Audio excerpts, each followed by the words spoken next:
أعوذ بالله من الشيطان الرجيم. بسم الله الرحمن الرحيم.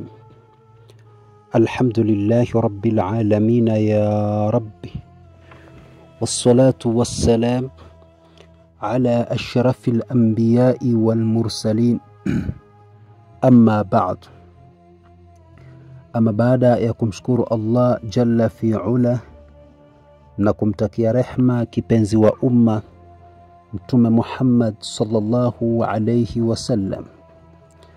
Ama ndugu zangu watazamaji pamoja na wasikilizaji katika channel yetu hii ya Turiyu TV, walillahi alhamdu, katika siku hii ya leo tunakwenda kuendelea na kisa chetu ama simulizi yetu katika sehemu ya namba 8. Lakini naomba ni kuombeni radhi kwa wale watu ambao mko nje ya nchi, mpate kutambua ya kwamba katika nchi yetu ya Tanzania kulikuwa kuna swala la uchaguzi, masuala ya uchaguzi wa viongozi. Kwa bahati mbaya sana internet zikawa zimezimwa ili kuweza kuepusha uchochezi wa masuala ya kuharibu mali za watu na kuleta uharibifu katika maisha ya watu. Kwa hiyo serikali ikawa imeamua kuzima mitandao ili kuepusha uchochezi usiendelee wa kuendelea kufanya uharibifu katika mali za watu na katika maisha ya watu.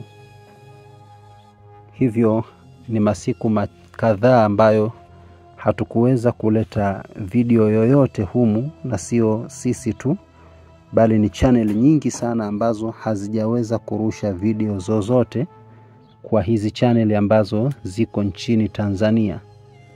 Lakini naamini pengine channel zingine ambazo ziko nje ya Tanzania ziliendelea kurusha video mbalimbali na mafunzo mbalimbali.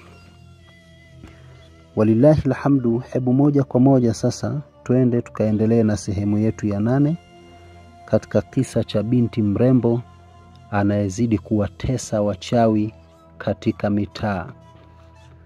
Lakini pia naomba ifahamike wazi, mimi binafsi nimesafiri, sipo katika mji wa Dar es Salaam, nipo mkoani na nilipata msiba, nilifiwa na mzazi wangu. Kwa hiyo nimekuja katika mazishi na hivi sasa hivi sipo Dar es Salaam, nipo huku sehemu ya msibani. Kwa insha Allah Dar es Salaam nilikuwa nina wifi alhamdulillah, lakini huko nafikiri nitakaa kidogo, itakuwa ninakaa muda kidogo kwa ajili ya suala hili. Kwa hiyo naomba inshallah katika wale wadau wetu ambao wamekuwa wakifuatilia vipindi vyetu, basi inshallah tumekuwa na uhaba wa wifi, kwa sababu huku tunayo wifi lakini wifi yetu ya huku ilikuwa bado haijalipiwa. Kwa hiyo gharama zake ni kiasi cha shilingi 70,000 ili tuendelee kufanya video zetu siku na mchana na watu waendelee kupata faida nyingi kabisa za bila kusita. Walillahi alhamdu. Tunaomba inshallah mdau mmoja ambaye Allah amempa taufiki ya Allah, basi aweze kutufanyia utaratibu wa wifi ya mwezi mmoja, tuweze kupata wifi na kuendelea na shughuli zetu za taratibu zetu za kurekodi video zetu za mafunzo mbalimbali na simulizi mbalimbali. Sasa moja kwa moja hebu turudi katika maelekezo na simulizi yetu. Tulikuwa tumeishia katika sehemu namba ngapi? Tulikuwa tumeishia sehemu namba 7 na tuliishia pale ambapo tulichokuwa tumekizungumza, tukasema kwamba jambo la ajabu lilikuwa ni alama ndogo zilizochorwa kwenye udongo karibu na mto. Manake Suraya kufika pale akakutana na mchoro uliochorwa katika mto ambao ndo tulipewa ripoti kwamba yule mzee amezama pale.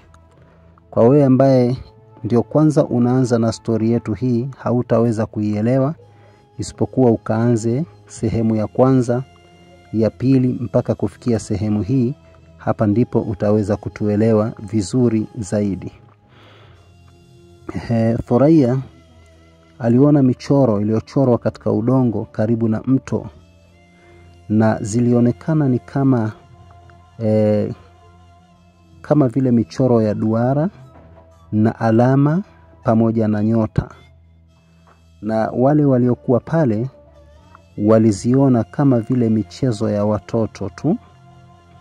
Yani kila mtu aliyehudhuria pale aliona pengine watoto tu walikuwa wanacheza, wakawa wameweka michoro ya namna hii hapa. Lakini mimi pamoja na Thuraiya basi tulitazamana na tulijua hii ilikuwa ni alama ya ishara, yani ishara inayotupeleka mbali kabisa zaidi. Ishara inayotupeleka mbali zaidi ya maelekezo ya kawaida. Ndipo Thuraiya akasema, ndoto zangu zimeniletea picha ya mtu atakayeibuka kutoka gizani. Na sasa kila tukio linafungua mlango mpya. Hii ni sehemu ya mlolongo wa siri kubwa kabisa.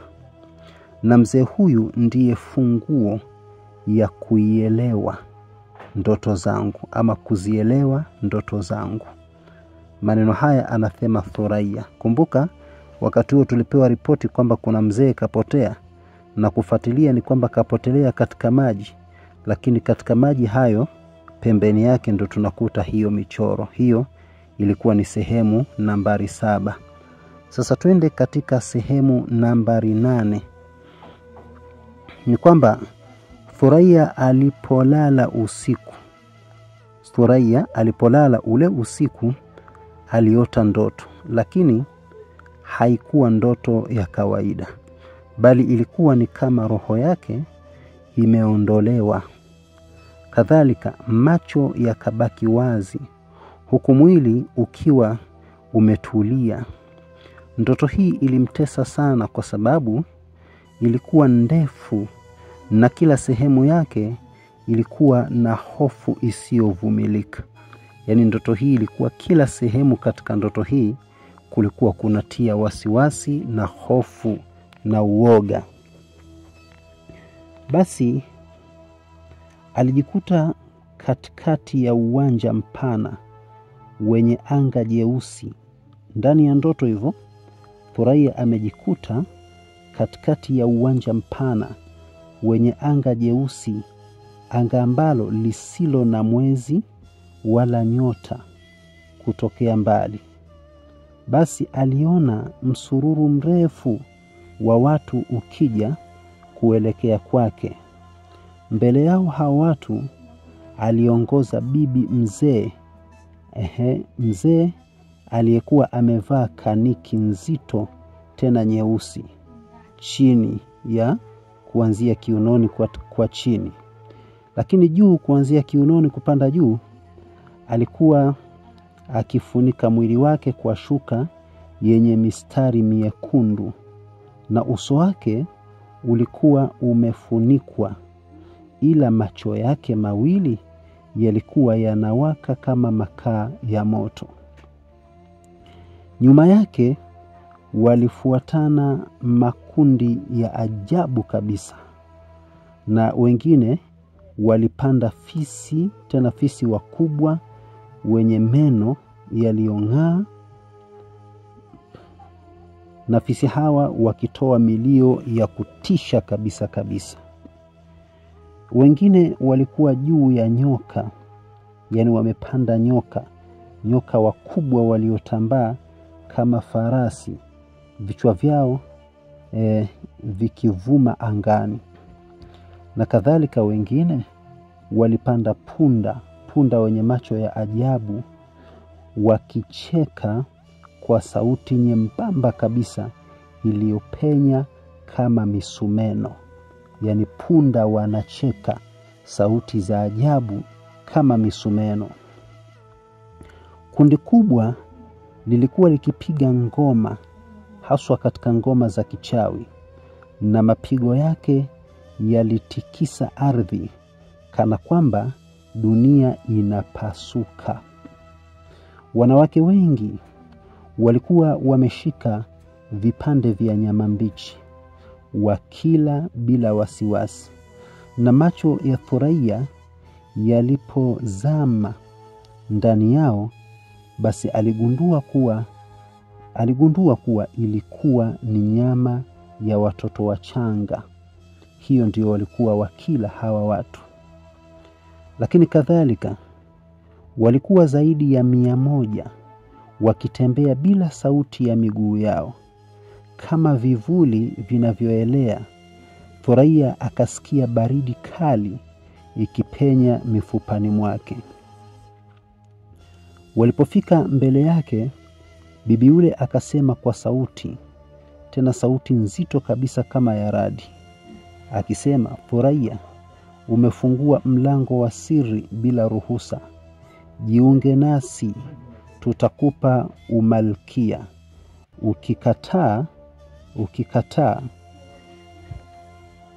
Ukikataa, basi taja kiwango cha pesa unachokitaka tukupe, na tukishakupa, ondoka mara moja katika mtaa huu.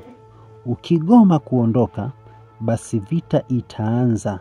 Hautabaki na pumzi ya mwisho, utakufilia mbali Thuraiya. Basi maneno yale yalimwacha Thuraiya akiwa ameduaa, akijua hii haikuwa ndoto ya kawaida, bali ni tangazo la kivita ambalo linakuja. Wakati Thuraiya akipambana na ndoto hiyo yenye vitisho, basi mzee aliyepotelea Msimbazi alikuwa naye kwenye safari yake ya ajabu. Alipoingia majini hakuzama, bali alihisi maji yakimfungulia njia ya siri. Lakini kadhalika akasukumwa na mkondo uliomwangaza wa ajabu kabisa hadi baharini, kwenye ulimwengu usio wa kawaida. Lakini haya yote alisukumwa katika mkondo wa bahari. Alijikuta mbele ya ukumbi mkubwa kabisa uliojengeka kwa mawe, tena mawe makubwa meupe yanayong'aa mithili ya shaba. Viti vikubwa vilikuwa vimepangwa kwa duara, na katikati yake mwanga wa bluu. Basi mwanga huu ulizunguka kama moshi wa taa, na kadhalika kila kiti kilikaliwa na kiumbe wa ajabu. Wengine walionekana ni kama wanadamu wenye macho mekundu, wengine walikuwa nusu wanyama, na wengine walifichwa kwa pazia la giza. Mzee aliposogea karibu, akasikia sauti ya mwanamke mzee. Na ndiye yule bibi aliyemjia Thuraiya ndotoni, akisema kwa sauti nzito kabisa, mgeni huyu ameitwa kwa sababu kuna tishio jipya limeingia mtaa wao. Mwanamke mwenye ndoto ndiye anayefunua milango yetu. Lazima tupate suluhisho kabla nguvu zake hazijakuwa kubwa. Sasa basi, mzee akashtuka, akatambua kuwa kikao kile kilimjadili Thuraiya moja kwa moja. Hakuwa amepelekwa kule kwa bahati mbaya, bali alitumika kama daraja la kufikisha ujumbe. Ndipo akasimama kiumbe kirefu kabisa, kirefu sana, mwenye mwili wa giza na macho kama makaa ya moto. Akasema tena kwa ukali wa hali ya juu, ikiwa mwanamke huyu hatakubali kujiunga nasi, basi atashurutishwa, na tukimshurutisha mtaa mzima utalipa gharama. Maneno haya anayasema huyu kiumbe. Mzee akaingiwa na hofu, lakini ghafla mwanga mkali ukapasua ukumbi, ukamulika kama radi. Wachawi wakatingishwa na nguvu isiyoelezeka. Kisha mzee akasikia sauti ya siri ikinong'ona masikioni mwake. Mzee anasikia sauti ya siri ikinong'ona masikioni mwake. Inasema, usiogope wewe si wa kwao, na majibu wewe si wa kwao, na wajibu wako ni kufikisha onyo hili. Rudi, lakini kumbuka usiku wa 3 mambo yote yatafunuliwa. Maelezo haya. Ghafla maji yakamfunika tena, akajikuta ametupwa karibu na fukwe za Kigamboni, akiwa hoi kabisa yule mzee. Lakini kadhalika mzee huyu alikuwa yuko hai, lakini vile vile moyoni mwake alihisi safari yake imefungua mlango wa siri kubwa zaidi. Wakati huo Thuraiya alipoamka kutoka katika ndoto ile ya ajabu, alihisi kana kwamba